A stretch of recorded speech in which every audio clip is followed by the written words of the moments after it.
বাড়িতে গিয়ে দয়া করে আপনার জন্ম certificate, Aadhaar card, voter card, PAN card, জমির দলিল, passport, driving licence, panchayat certificate, residential certificate আর 1971-এর আগে আপনি অথবা আপনার বাপ ভারতবর্ষে জন্মগ্রহণ করেছেন এমন কোন দলিল, 62 রেকর্ড, 32-এর রেকর্ড, যে কোনো একটা জোগাড় করে রাখবেন।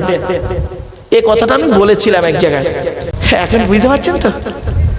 এখন বুঝতে পারছেন? বেশিরভাগ মুসলমানদের কাগজের বানান ভুল। বেশিরভাগ মুসলমানদের সে ইচ্ছাকৃত হয়েছে কি অনিচ্ছাকৃত হয়েছে, সৃষ্টিকর্তা আল্লাহ ভালো জানে।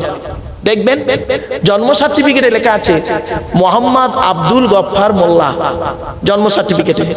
আধার কার্ডে উঠেছে আব্দুল গফফার মোল্লা, এমডি, মোহাম্মদটা বাদ। ভোটার কার্ডে উঠেছে আব্দুল গফফার, মোল্লাটা বাদ। আবার রেশন কার্ডে উঠেছে মোল্লা আব্দুল গফফার, শোনেন। আবার জমি রেকর্ডে উঠেছে গফফার মোল্লা। এবার ওই লোকটা বুড়ো বয়সে হজ করতে যাবে, পাসপোর্ট লাগবে। আর রুবিতে পাসপোর্ট করতে গেছে, এখন ডকুমেন্টস গুলো চেয়েছে অফিসার, যে আধার কার্ড, ভোটার কার্ড দেন। তো দেখছে আধার কার্ডের নাম আলাদা, ভোটার কার্ডের নাম আলাদা। বললো চাচা আপনার পাসপোর্ট এখন হোল্ডে রইল। উনি এবার করছেন কি, লোকের বলে বলে বাড়াচ্ছে, দেখেছো হিন্দু অফিসার বলে আমার হজে যাওয়ার পাসপোর্ট করলো না। ঠিক না বেটি? ওরে বোকা, তুমি নিজেই তো ভুলটা করেছো, তুমি নিজেই ভুলটা করেছো। তোমাকে আজ থেকে বহুদিন আগেই বলেছিলাম এই নামের বানান, আবার কি স্পেলিং বানান যদি ভুল থাকে, ভাওয়েলের যদি উল্টো পাল্টা হয়, vowel A E I O U যদি উল্টো পাল্টা হয়, তাও রিজেক্ট হয়ে যাবে পাসপোর্ট করতে গেলে। এখানে কেউ পাসপোর্ট করেছেন ভাই আপনারা? পাসপোর্ট করতে গেলে দেখবেন একটু অক্ষরের যদি এদিক ওদিক হয় ঝামেলায় পড়ে যাবে। এখনো সময় আছে, বাড়িতে গিয়ে এগুলোকে চেঞ্জ করবেন। যদি নামের প্রবলেম থাকে এখনো সময় আছে, ফার্স্ট ক্লাস ম্যাজিস্ট্রেট দিয়ে কোর্ট থেকে এফিডেভিট করে রাখবেন, যিনিই মোহাম্মদ আব্দুল গফফার মোল্লা, তিনিই আব্দুল গফফার মোল্লা, তিনিই মোল্লা আব্দুল গফফার, একই ব্যক্তি। দয়া করে রাখবেন, নইলে আগামী দিন আরো ক্ষতির জায়গায় পৌঁছে যাবেন। অনুরোধ করে কথাগুলো বলে গেলাম, কারণ আমি শুধু ধর্মীয় ওয়াজ করব, নামাজ পড়ো, রোজা রাখো, এ কথার সাথে সাথে আপনি পৃথিবীতে কি করে বাঁচবেন সে কথাটাও বলার দায়িত্ব আমার। ঠিক না বেঠিক? আপনার দায়িত্ব আমার কথা বলা, যে আপনি কিভাবে পৃথিবীতে বাঁচবেন, ভারতবর্ষে থাকবেন কিভাবে, সে দায়িত্ব আমার বলার, সচেতন করার দায়িত্ব। শুধু নামাজ পড়লে রোজা রাখার কথা আমার বলতে হবে, সাথে সাথে এই কথাগুলো আমাকে বলতে হবে। বাবা বাড়িতে গিয়ে একটু ভাববেন। চলো না কি যাই। 3 নাম্বার হলো জলসা কমিটি হতে গেলে বাবা 5 ওয়াক্ত নামাজি হতে হবে। রাগ করবেন না কেউ? জলসা কমিটি হতে গেলে 5 ওয়াক্ত নামাজি হতে হবে। বাপেরা কথাটাকে খারাপ সেন্স নেবেন না। অনেক জায়গায় দেখেছি তো, সারাদিন জলসা কমিটির লোকেরা না সারাদিন জলসার জন্য পাগল হয়ে থাকে, এত পরিশ্রম করে, গা থেকে ঘাম ঝরে, কিন্তু নামাজের টাইমে তাদের খেয়ালই থাকে না। এই কোরআনে আছে বিভিন্ন অ্যাঙ্গেলে 82 জায়গায় নামাজের কথা আছে কোরআনে। আর এই কোরআনে আছে 82 জায়গায় নামাজের কথা। কত জায়গা বললাম? 82। আর এই কোরআনে আছে 92 জায়গায় লেখাপড়ার কথা। তো কোন সংখ্যাটা বেশি, 82 না 92? তাহলে লেখাপড়ায় পিছিয়ে কেন? কেন লেখাপড়ায় পিছিয়ে? আপনি কি জানেন কোরআনের প্রথম বাক্যটাই ছিল পড়ো, রিড। প্রথম বাক্যটাই ছিল রিড, পড়ো। আপনি কি করলেন? দেখবেন অনেক বাড়িতে গিয়ে দেখবেন, অনেক বাড়ির সানসেট গুলোতে গিয়ে দেখবেন ছেলের জন্য বড় বড় কিতাব কেনা আছে, বই কেনা আছে। ছেলে আমার মাস্টার, ডাক্তার, ইঞ্জিনিয়ার, প্রফেসর হবে, কোর্টের জজ হবে। আর অনেক মুসলিমের বাড়িতে গিয়ে দেখবেন সানসেট গুলোতে বিশাল বড় বড় তরকারির হাঁড়ি আছে, মাল বগরা ঈদে বেরোবে। রাগ করবেন না, কথাটা শুনতে হয়তো খারাপ লাগলো, অতি বাস্তব কথা তুলে ধরলাম। চলুন, ছেলেকে ধনী না বানিয়ে জ্ঞানী বানিয়ে যান। আমার ভাষা বুঝতে পারছেন আপনারা? ছেলেকে ধনী না বানিয়ে জ্ঞানী বানিয়ে যান। জ্ঞানী বানান, ধনী বানাতে হবে না, জ্ঞানী বানিয়ে যান। যদি বলেন আমি পড়াবো কি করে, আমি গরিব মানুষ, আমার অর্থ নেই, ছেলেকে মাস্টার ডাক্তার করাবো কি করে, এ কজ আপনি দেখাবেন না প্লিজ। এরকম কজ আপনি দেখাবেন না, এটা ফালতু কজ। আপনার বাপ কি প্রাক্তন রাষ্ট্রপতি এপিজে আব্দুল কালামের বাপের মতো গরিব? আবু বাকি জয়নাল আবেদিন আব্দুল কালাম, যিনি ভারতের প্রাক্তন রাষ্ট্রপতি ছিলেন, তার লাইফ স্টোরি পড়েছেন আপনি? তার মতো গরিব নাকি আপনার বাপ? আপনি কেন ছেলেকে ডাক্তার, মাস্টার, ইঞ্জিনিয়ার, প্রফেসর করাচ্ছেন না? কেন তাকে ভালো আলেম করাচ্ছেন না? কেন করাচ্ছেন না আপনারা? কোরআনে লেখা আছে 92 জায়গায় লেখাপড়ার কথা, গবেষণার কথা আছে। আজকে কোরআনকে নিয়ে গবেষণা করছে কারা? America, London, France, Britain, Japan, Jordan, Germany ঠান্ডা করে বসে বসে কোরআনকে নিয়ে গবেষণা করছে। কারা করেছে? Humphry Davy, Michael Faraday, Einstein, Isaac Newton, doctor Maurice বুখাইরি, মিস্টার কুক, মিস্টার জাবিরিন, mister Campbell, Rajaram Mohan Roy, Ishwarchandra Vidyasagar, Rabindranath Tagore, Acharya Jagadish Chandra Bose, Francis Beck, William স্মিথমুর, Williams Harvey, Thomas, George Bernard, এরা কোরআন কিনে গবেষণা করলো। আর আমরা কিছু মৌলবি, সকলে নয়, ভুল বলা হবে, আমরা কিছু মৌলবি কি করলাম? কোরআনটাকে নিয়ে কিভাবে ইউটিলাইজ করলাম? তেল পড়া, পানি পড়া, ওয়াজ করা, খতম পড়া, তাবিজ পড়া, ঘর বন্ধ করা, আর নিজেদের মধ্যে মারামারি করা। কিরকম মারামারি? গোল টুপি, লম্বা টুপি, চেরা জামা, ফাড়া জামা, তবলিগ, ফুরফুরা, বেরেলি, ওয়াহাবি, জামাত ইসলামী, আহলে হাদিস, বুকে হাত বাঁধা, নাভির নিচে হাত বাঁধা, জোরে আমিন বলা, আস্তে আমিন বলা, ইমামের পিছনে সূরা ফাতিহা পড়া না পড়া, মোনাজাত করা না করা, 3 রাকাত তারাবি বেতের, 1 রাকাত বেতের, 8 রাকাত তারাবি, 20 রাকাত তারাবি। এ ওর বলে কাফের, ওর বলে কাফের। ঠিক না বে ঠিক? কোরআন বুঝি এই জন্যই এসেছিল, প্রফেট মুহাম্মদ সাল্লাল্লাহু আলাইহি ওয়াসাল্লাম এই জন্যই বুঝি 63টা বছর উম্মতি বলে কেঁদেছিলেন। আজকের এটাকে নিয়ে গবেষণা করতে পারলাম না। দেখবেন, আমি আপনাদের একটা টেস্ট পরীক্ষা নেব। এখন স্কুলে তো টেস্ট চলছে, তা আমি এই মজলিসে একটা টেস্ট পরীক্ষা নেব। তবে কখন নেব দেখবো, টেস্ট পরীক্ষায় কে পাস করেন আর ফেল করেন, এখানেই সার্টিফিকেটটা দিয়ে যাব, টেনশন নেবেন না। তবে কখন নেব বুঝতে পারবেন না, নেই বলবো, দেখলেন তো ফেল করলেন, নেওয়ার পরেই বলবো, এখন বলবো না। চলুন এগিয়ে যাচ্ছি। এবার আসছি মসজিদ কমিটি হতে গেলে, আচ্ছা ছোট্ট একটা উদাহরণ, এটা আপনাদের মসজিদ নাকি হুজুর? জুম্মা মসজিদ, জুম্মা মসজিদ, তাই তো? আলহামদুলিল্লাহ। একটা উদাহরণ দিচ্ছি, রাগ করবেন না কেউ। আচ্ছা, এই জুম্মার দিনে কোন মুসলিম যুবক ছেলে সাদা পায়জামা পাঞ্জাবি পরে, সাদা টুপি পরে ছেলেটি জুম্মার নামাজ পড়তে মসজিদে উঠেছে, প্রচুর পরিমাণ বাংলা মদ খেয়ে। কি খেয়ে? মদ খেয়ে উঠেছে ছেলেটি। অজুও করেছে, মদও খেয়েছে, আর টুপি পায়জামা পাঞ্জাবি পরে মসজিদে উঠেছে জুম্মার নামাজ পড়তে। এট ফার্স্ট আপনারা তাকে কি করবেন? সর্বপ্রথম বলুন, একটু বলুন না, আর কিছু সারাদিন অন্তত বের করে দেবেন। আচ্ছা, ছেলেটি বের হতে না চাইলে মারধর করে বের করে দেবেন। ছেলেটির অপরাধ, মদ হারাম খাবার, মসজিদ পবিত্র স্থান, হারাম খাবার খেয়ে পবিত্র স্থানে উঠেছে, তাই তাকে বের করে দিলেন। বের হতে চাইলো না, মেরে বের করে দিলেন। সত্যি কত ভালো মানুষ আপনারা। এ মুসলমান, মদখোরকে মসজিদ থেকে মেরে বের করে দিলে, আর সুদখোরটাকে মসজিদের সেক্রেটারি বানিয়ে দিলে। মদখোরটাকে মসজিদ থেকে মেরে বের করে দিলে, আর জেনাখোরটাকে সভাপতি বানিয়ে দিলে। আজীব ধর্ম।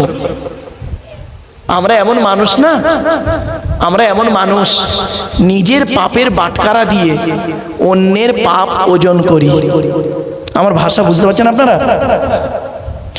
আমরা নিজেরা না পাপ করে করে করে করে অন্তরে না এত পাপ করেছি পৃথিবীতে, পাপ করে করে করে করে না একটা পাপের বাটখারা করে ফেলেছি। কি বাটখারা বলেন তো নাকি? বাটখারা, নিজের পাপের বাটখারা দিয়ে নিজের পাপটাকে ওজন করিনি, অন্যের পাপ ওজন করি। আমরা এমন মানুষ, নিজের পাপের বাটখারা দিয়ে অন্যের পাপ ওজন করি। আমরা এমন মানুষ না, দুধওয়ালা লোকের বাড়ি বাড়ি যায়, দুধ কিনে কেউ খেতে চায় না সহজে। মদওয়ালা দোকান দিয়ে বসে আছে ব্যারাকপুরে, মোটর সাইকেলে তেল পুড়িয়ে মদ কিনে খেয়ে মারামারি করে হাজি সাহেবের বেটা রমজান মাসে লকাবের মধ্যে চুম মেরে বসে আছে। দুধওয়ালা কোথায় গিয়েছিল? ওর বাড়ি গেছিল। আমরা এমন মানুষ না, দুধওয়ালাকে বলি, এই দুধে পানি দিসনি তো, আর মদে পানি ঢেলে খাই। আমরা এমন মানুষ না, 100 টাকা চোরকে 100 টাকা চোরকে গাছে বেঁধে মারি, 100 টাকা চোরকে গাছে বেঁধে মারি, 1000 কোটি টাকা চোরকে স্টেজে তুলে ফুলের তোড়া দিয়ে সংবর্ধনা জানিয়ে স্যালুট জানাই। আমরা এমন মানুষ না, চালনি বোঝেন? চালনি, চালনি কি আপনারা কি বলেন বা কি বলেন? ওই আটা চালে মা বোনেরা কি বলেন? চালন, চালন। ওই আমরা চালনি, চালনে কি ধরে নি, ওই চালন। আচ্ছা, চালনের পিছনে ছিদ্র কটা? অসংখ্য ছিদ্র। আর সূচের পিছনে ছিদ্র কটা? একটা। তো চালন একদিন, ভাষাটা ফলো করুন, চালন একদিন সূচকে বলছে। কে বলছে? চালন। কাকে বলছে? সূচকে বলছে, তোর পিছনে ছিদ্র কেন বল? তা সূচ কি উত্তর দেবে? বুঝতে পারেনি না? চালন সূচকে বলছে, তোর ভিতরে ছিদ্র কেন বল? তা সূচ কি উত্তর দেবে? আমার তো একটা, তোর 1000টা। বাপেরা, পৃথিবীর সব থেকে কঠিন কাজ কি জানেন? সেদিন MA সেকেন্ড ইয়ার স্টুডেন্টদেরকে, 4th সেমিস্টার স্টুডেন্টদেরকে পড়াতে গিয়ে আমি বলছিলাম একটা কথা, পৃথিবীর সব থেকে কঠিন কাজ কি বলতো তোরা? তো স্টুডেন্ট তোরা অ্যাডাল্ট বলছে, স্যার পৃথিবীর সব থেকে কঠিন কাজ বলা মুশকিল। বললাম, শোন, পৃথিবীর সব থেকে কঠিন কাজ হলো আত্মসমালোচনা করা। কি বললাম? নিজেকে নিয়ে সমালোচনা করা, নিজেকে নিয়ে সমালোচনা করা। আমি কি মানুষ? একটা মানুষ হতে গেলে যা যা গুণাবলী থাকা দরকার সেগুলো কি আমার মধ্যে আছে? ব্যাস, এইটা নিয়ে সমালোচনা করো। আমি একজন মুসলিম হতে গেলে তার কি কি কোয়ালিটি কোয়ান্টিটি থাকা দরকার সেগুলো কি আমার মধ্যে আছে? ব্যাস, আত্মসমালোচনা করো। পৃথিবীর সব থেকে কঠিন কাজ হলো আত্মসমালোচনা করা। আর আত্মসমালোচনা করলে নেকি হয়, নেকি হয়। আত্মসমালোচনা করলে কি হয় বাবা? নেকি হয়। আর পৃথিবীর সব থেকে সহজ কাজ কি জানেন? পর সমালোচনা করা। পর সমালোচনা করা, এটা করলে গোনাহ হয়, পাপ হয়। আমরা নেকির দিকে যাই কম, পাপের দিকে যাই বেশি। ছোট্ট একটা এক্সাম্পল দিয়ে ফিরে যাচ্ছে আমার ওই জায়গাতে। সরি, ক্ষমা চেয়ে নিচ্ছি, আগে ক্ষমা চেয়ে নিচ্ছি বাবা, ভুল বুঝবেন না। আমি একটা আঙুল আপনাদের দিকে লাগিয়ে বললাম আপনি চিটিংবাজ। সরি, আচ্ছা কটা আঙুল আপনাদের দিকে আছে? বলুন না ভাই, কথা বলুন না। একটা। 3টা আঙুল কোন দিকে? টিবিল চিটিংবাজ। বাড়ি থেকে ভাববেন, কাউকে না কাফের বলার আগে আমরা তো যাকে তাকে কাফের ফতোয়া দিয়ে দিই, আছি না? যাকে তাকে কাফের ফতোয়া দিয়ে দিই। খবরদার, কাউকে কাফের ফতোয়া দিতে গেলে মনে রাখবেন, তুমি যাকে কাফের ফতোয়া দিচ্ছ, সত্যিকারের যদি সে কাফের না হয়, বলনেওয়ালা নিজে কাফের। এত সহজ ভাবলেন? এত সহজ ভেবে নিলেন ধর্মটাকে। চলুন এগিয়ে যাই, আসি মসজিদ নিয়ে যেহেতু আলোচনা করে ঢুকে পড়েছি মসজিদে, এখন তো বেরোতেই হবে মসজিদ থেকে। আচ্ছা, মসজিদ কার ঘর? আল্লাহর ঘর। কোরআন কি বলছে দেখি, 29 পারা, সূরার নাম সূরায়ে জিন, আল কোরআন। ওয়া আন্নাল মাসাজিদা লিল্লাহি ফালা তাদউ মা আল্লাহি আহাদা। এর বাংলা মানে কি? মসজিদগুলি হলো আমার জন্য, আমি ছাড়া কারোর আরাধনা উপাসনা করিও না। এখান থেকে প্রমাণ হলো কি, আল মসজিদু বাইতুল্লাহ, মসজিদ আল্লাহর ঘর। ব্যাস। আচ্ছা, মসজিদ যদি আল্লাহর ঘর হয় তো কমিটি করবে কে? বলুন বলুন বলুন। আল্লাহই করবে। মসজিদ যদি আল্লাহর ঘর হয় তা মসজিদের কমিটি করবে কে? আল্লাহই করবে। আর আল্লাহই তো কমিটি করে দিয়েছে এখানে। আপনারা জানেন না? তাই আপনারা জানেন না? আপনাদের কি এরকম ওয়াজ করা হয়নি? আপনাদের কাছে নতুন মনে হবে। কোরআন কোনোদিন নতুন নয়, হাদিস কোনোদিন নতুন নয়। আপনি জানেন না আপনার কাছে নতুন? হাদিস 1500 বছর আগে মুহাম্মদ সাল্লাল্লাহু আলাইহি ওয়াসাল্লাম বলেছেন, আপনি ওই জায়গায় পৌঁছাতে পারেননি, আপনার কাছে নতুন। দেখবেন একটা নতুন হাদিস বলবো আপনাদের শোনা মতো। হাদিস নতুন না, পুরাতন হাদিস, 1500 বছর আগের কথা বলবো, দেখবেন চমকে যাবেন। আল্লাহর নবী বলেছেন, নামাজের সময় তোমরা দুটো জিনিস কখনোই করবে না। কটা জিনিস বাবা? দুটো জিনিস কখনোই করবে না। কি কি? এক নাম্বার, পায়ের গাঁটের নিচে কাপড় ঝুলিয়ে পড়বে না। এজন্য অনুরোধ করছি, যারা প্যান্ট পরেন, জিন্সের প্যান্ট বা বিভিন্ন প্যান্ট পরেন বা পায়জামা পরেন বা লুঙ্গি পরে নামাজ পড়েন, চেষ্টা করবেন নামাজের সময় ওই গাঁটির উপরে তুলে নেবেন, গুটিয়ে নেবেন। এক নাম্বার, নবী বললেন তোমরা নামাজের সময় পায়ের গাঁটের নিচে কাপড় ঝুলিয়ে পড়বে না। এটা কমন, সকলে জানেন কম বেশি। দ্বিতীয় নাম্বারটা শুনুন। দ্বিতীয় নাম্বার, নবী বললেন মুখ ঢেকে নামাজ পড়বে না। মুখ ঢেকে নামাজ পড়বে না। 5 বছর আগে করোনার সময় দুটো করে মাস্ক লাগিয়ে মসজিদে ঢুকেছিলেন, মনে পড়ছে আপনাদের? দুটো করে মাস্ক লাগিয়ে মসজিদে ঢুকেছিলেন। ভাববেন হাদিসটা নতুন নয়, হাদিসটা 1500 বছর আগের ছিল। আর বাস্তব অভিজ্ঞতা আপনাদের বলি, কলকাতা একটা মসজিদে আমি নামাজ পড়তে গেছি। আমি দেখছি মসজিদের ইমাম সাহেব যিনি খুতবা দিচ্ছেন ও আমার স্টুডেন্ট, তো আমাকে দেখতে পেলেই আমাকে দাঁড় করিয়ে দেবে, আমি জানি। তো আমি করেছি কি, একটু পিছিয়ে গেছি। ও খুতবা দিল, খুতবা দেওয়ার পরে এবার ইমাম নামাজে দাঁড়িয়েছে, আমার পাশে একটা হাজী সাহেব দাঁড়িয়েছে, পরিচিত হাজী সাহেব দাঁড়িয়েছেন। আমারও মুখে মাস্ক লাগানো আছে, ওরও ওই হাজী সাহেবের মুখে দুখানা আছে, আমার একটা ছিল বাস্তব। তো এখন ইমাম সাহেব যখন তাকবীরে তাহরিমা বেঁধেছেন, আমি তখন করেছি কি, মুখ থেকে মাস্কটা খুলে পকেটে নিয়ে খালি মুখে নামাজ পড়ছি। তো সালাম ফেরানো হয়ে গেছে, ইমাম সাহেব সালাম ফিরিয়েছে, হাজী সাহেব আমার থেকে সালামটা ফিরিয়ে 3 হাত দূরে চলে গেল শট করে। বুঝতে পারছেন? একদম আমার সামনে 3 হাত দূরে চলে গেল, মুখে মাস্ক খুলে ফেলেছি। এবার নামাজ হয়ে গেল, হয়ে যাবার পর মসজিদ থেকে বের হয়ে এসে এই গেটের নিচে, এই কোটের নিচে 4-5 জন লোককে নিয়ে বলছে, এরকম একজন আলেম, হ্যাঁ পশ্চিম বাংলায় মেডেল পাওয়া লোক, অমুক তুমি এক ধারতে আমার পুরো মানে কি এমন অপরাধ করেছি, আমার এখনই ফাঁসি দিতে হবে। হ্যাঁ, উনি মাস্ক খুলে নিল, এত লোক মুখে মাস্ক পরে নামাজ পড়ছে, উনি খুলে নিয়ে নামাজ পড়লো।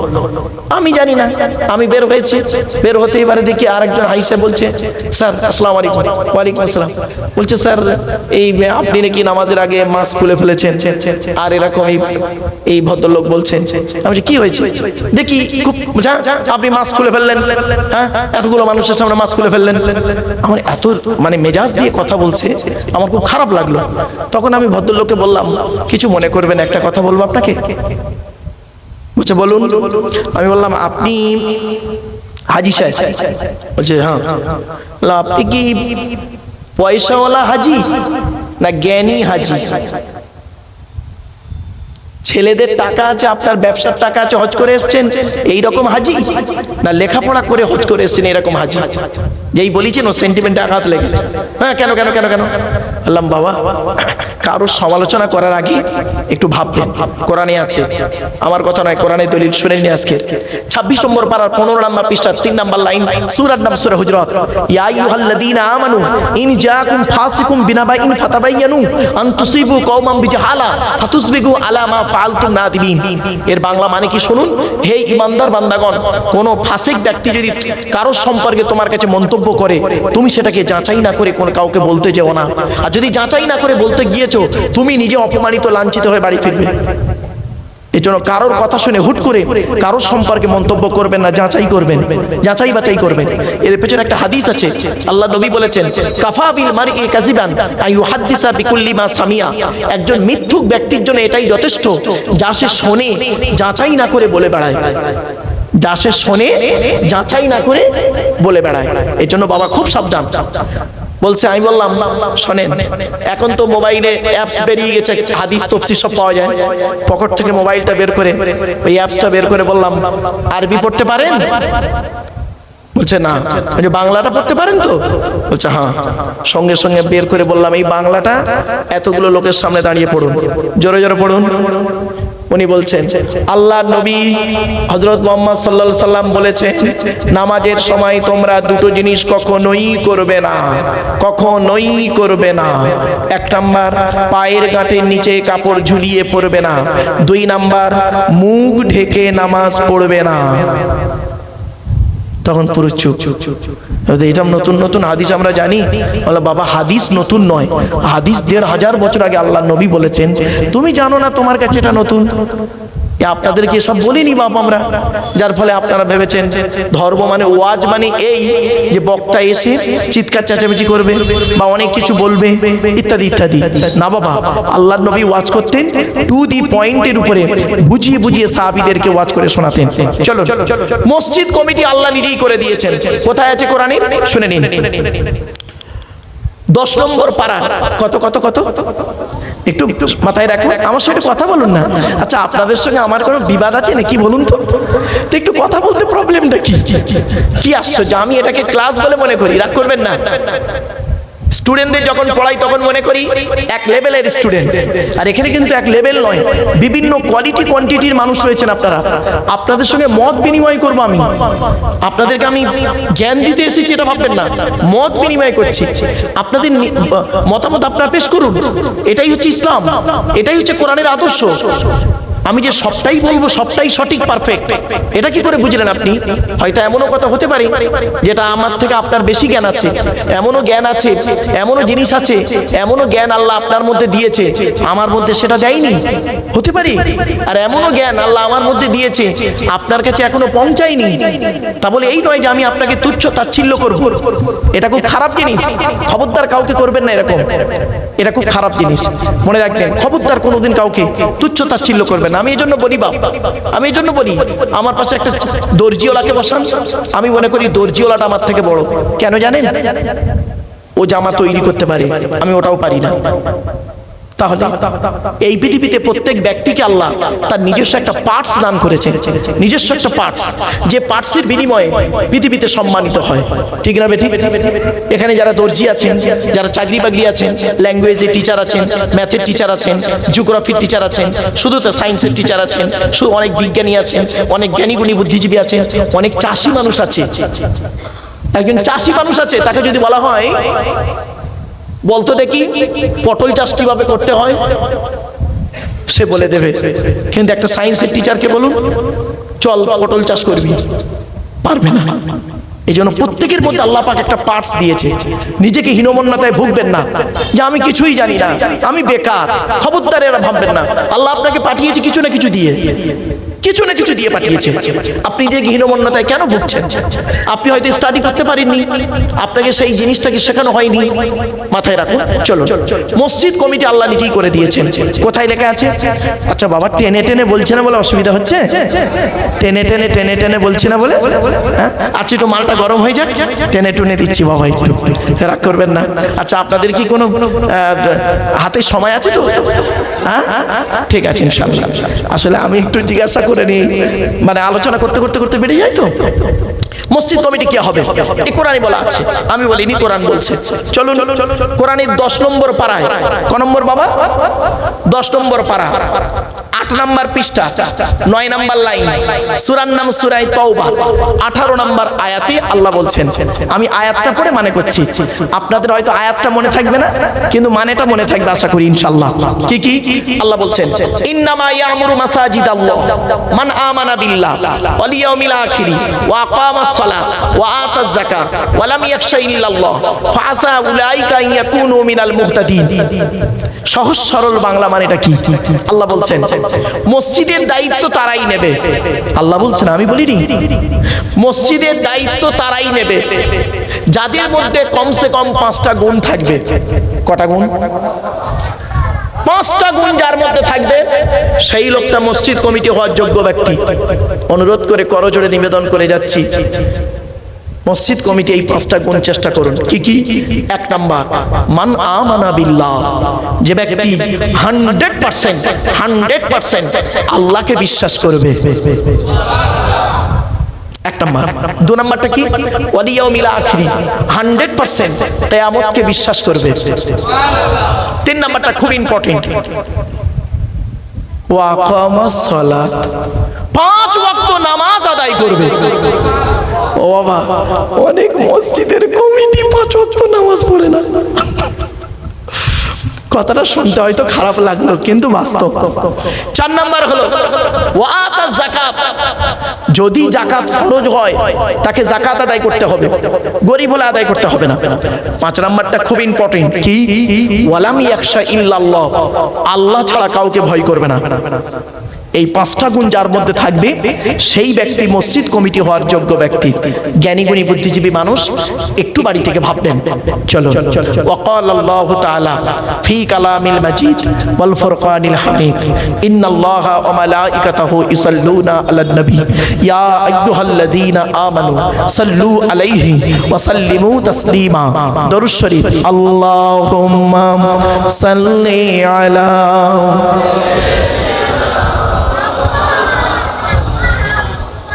وعلى آل سيدنا।